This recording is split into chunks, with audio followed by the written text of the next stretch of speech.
আল্লাহর ওয়ালি হওয়ার জন্য সবচেয়ে প্রথম কাজ হচ্ছে কোন জিনিসটাকে খুব ভালো করে আমল করতে হবে?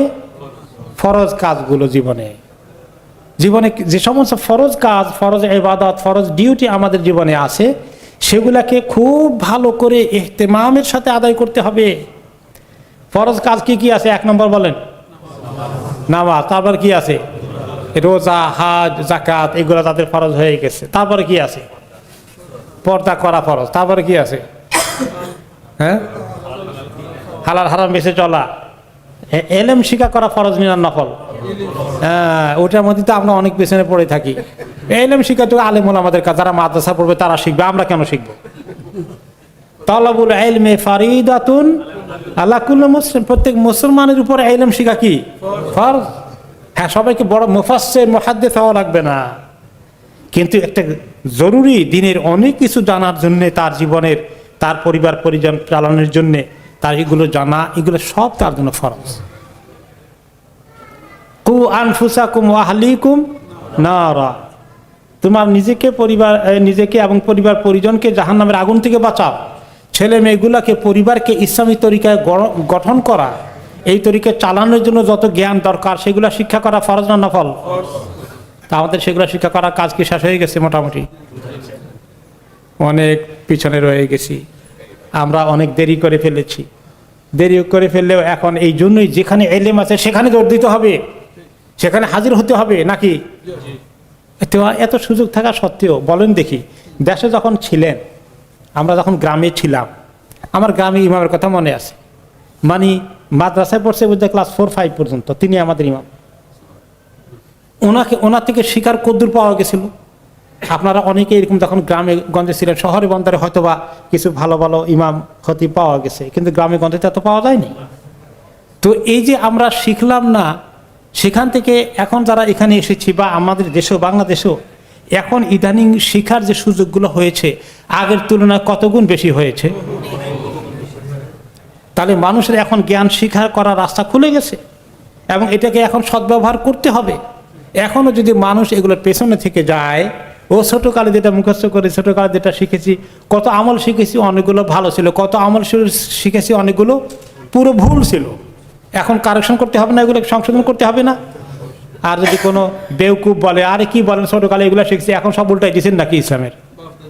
বাপ দাদার তরিকা থেকে এগুলো এখন কিছু মিলে না, কি বলেন এগুলো ঠিক না।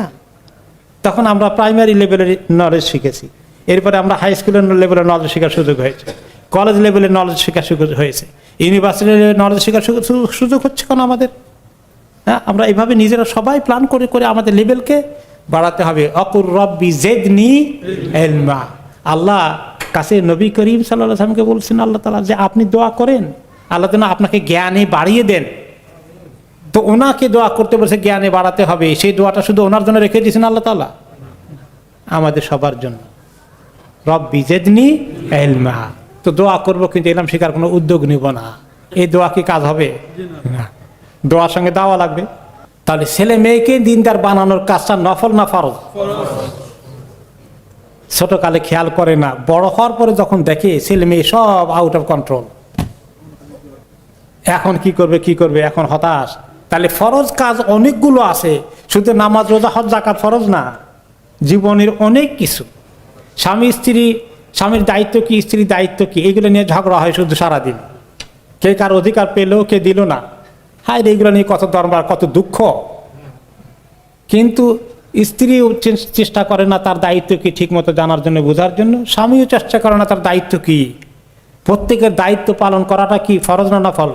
ফরজ। এগুলো সব আমাদের জানতে হবে। খায়রুল আমালি আদওয়ামুহা ওয়া ইন কাল, যে আমলটা একদম বান্দা কন্টিনিউয়াসলি, একদম বিরতিহীনভাবে করে যায়, সে আমলটা আল্লাহর কাছে অত্যন্ত পছন্দনীয়, পরিমাণ যদি কম হয়। রাইট। তারপর আমরা যাই এখন যে আল্লাহ ফরজ ডিউটি যেগুলো দিয়েছে সেগুলো ঠিক মতো করা। এখন ফরজ নামাজের কথা বলি। ফরজ নামাজ ঘরে পড়লেও আদায় হয় কিছু কিছু মানুষের কাছে, আর কারো কাছে মসজিদে আসলে বোধহয় ভালো হয়। কিন্তু আসলে ফরজ নামাজ পুরুষদের জন্য মসজিদ যদি 10-20 মাইল দূরে না হয়, তাহলে তাদের জন্য ফরজ নামাজ ঘরে পড়া কি অ্যালাউড? বিনা ওজরে অ্যালাউড না। রাসূলুল্লাহ সাল্লাল্লাহু আলাইহি ওয়াসাল্লাম বলেছেন, যারা এই এত দূরে নয়, নামাজে আসতে পারে, কিন্তু ঘরে নামাজ পড়ে। আমার মনে চায় একদিন একজনকে ফরজ নামাজের দায়িত্ব দেয়, সে পড়াক, আর আমি কিছু যুবককে নিয়ে কিছু লাকড়ি নিয়ে যাই, বাড়ি বাড়ি তালাশ করি যে কে কে তাদের নামাজ ঘরে পড়ে, সুস্থতা সত্ত্বেও মসজিদে যায় না, তাদেরকে ঘরে রেখে বাইরে তালা লাগিয়ে দিয়ে লাকড়ি দিয়ে ঘরে আগুন জ্বালাইয়া ঘর সহ মানুষ সহ মেরে ফেলি। কে বলছেন এই কথা? উনি কি সন্ত্রাসী নাকি? নাউজুবিল্লাহ। চরমপন্থী নাকি? এক্সট্রিমিস্ট নাকি? এত বড় সাংঘাতিক কথা বলে ফেলছেন। এখনকার জামানা কেউ বলে তো দেখছো না কিরকম এক্সট্রিমিস্ট। অথচ রাসূলুল্লাহ সাল্লাল্লাহু আলাইহি ওয়াসাল্লাম এত শক্ত কথা বলেছেন আমাদের ব্যাপারে।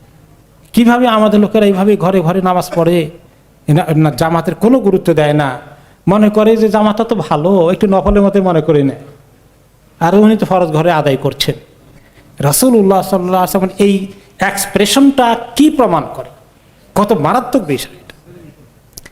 তাহলে এইভাবে করে এই ফরজ নামাজটা ঠিক মতো আদায় হবে যখন পুরুষগণ মসজিদে এসে জামাতে পড়বেন। হ্যাঁ, যারা 20-30 মাইল দূরে আছেন তাদের কথা বাদ দেন। এরপরে আসলো, আর এই জন্য মসজিদের কাছে থাকতে হবে মুসলমানদেরকে।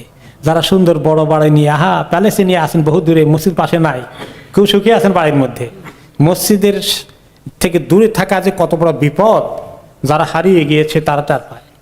ছেলে মেয়েগুলো মসজিদের টাচে নেই, পিতামাতা নেই, এটা অনেক ক্ষতির কারণ হবে। এই মুসলমানদেরকে মসজিদের পাশে থাকা লাগবে। এরপরে ফরজ নামাজ থেকে শুরু করে ফরজ ইবাদতগুলোকে সুন্দর করে করা। খালি জেনে তেনে ইবাদত আল্লাহ কবুল করবেন না, ইবাদতের কোয়ালিটি চান আল্লাহ তাআলা। আইয়ুকুম আহসানু আমালা, তিনি দেখতে চান কার আমলটা কত সুন্দর। আর আল্লাহ তাআলার কাছে আসলে মানে আমলের পরিমাণের তুলনায়, কোয়ান্টিটির তুলনায় কোয়ালিটির গুরুত্ব বেশি, কোয়ালিটির গুরুত্ব বেশি। তা আমাদের একটা ইকোনমিক থিওরি আছে, আমরা সেটা মনে করি যত বেশি হয় ততই বোধহয় বেশি, কিন্তু কোয়ালিটি লুজ করি। তো এই জন্য কোয়ালিটিটা ভালো করে করতে হবে প্রত্যেক ফরজ ইবাদতের। এরপরে বান্দা ওয়ালি হওয়ার জন্য, আল্লাহর সান্নিধ্য অর্জনের জন্যে, ওয়ালি শব্দের অর্থ কি এটা একটু বলা দরকার। ওয়ালি মানে যিনি একান্ত আপনজন। আল্লাহু ওয়ালিউল্লাযিনা আমানু, আল্লাহ তাআলা মুমিনদের ওয়ালি। আল্লাহ ওয়ালি, মানুষ ওয়ালি হয়। যে দুই ওয়ালির মধ্যে পার্থক্য আছে না নাই? আছে। আল্লাহ ওয়ালি, মানুষ ওয়ালি। আল্লাহ মানুষদের ওয়ালি, মানুষ আল্লাহদের ওয়ালি। আল্লাহ মুমিনদের ওয়ালি, মুমিনরা আল্লাহর ওয়ালি। তাহলে আল্লাহর একান্ত আপনজন হচ্ছেন মুমিনগণ। মুমিনগণের সবচেয়ে আপন কে? আল্লাহ। আল্লাহু ওয়ালিউল্লাযিনা আমানু ইখরিজুহুম মিনাজ-যুলুমাতি ইলান-নূর। আল্লাহ হচ্ছেন মুমিনদের ওয়ালি, যিনি তাদেরকে অন্ধকার থেকে আলোর দিকে নিয়ে আসেন, অন্ধকার থেকে নূরের দিকে নিয়ে আসেন। আর নূর হচ্ছে ইসলাম, নূর হচ্ছে ইলম, নূর হচ্ছে শরিয়া। এই নূরের দিকে নিয়ে আসেন।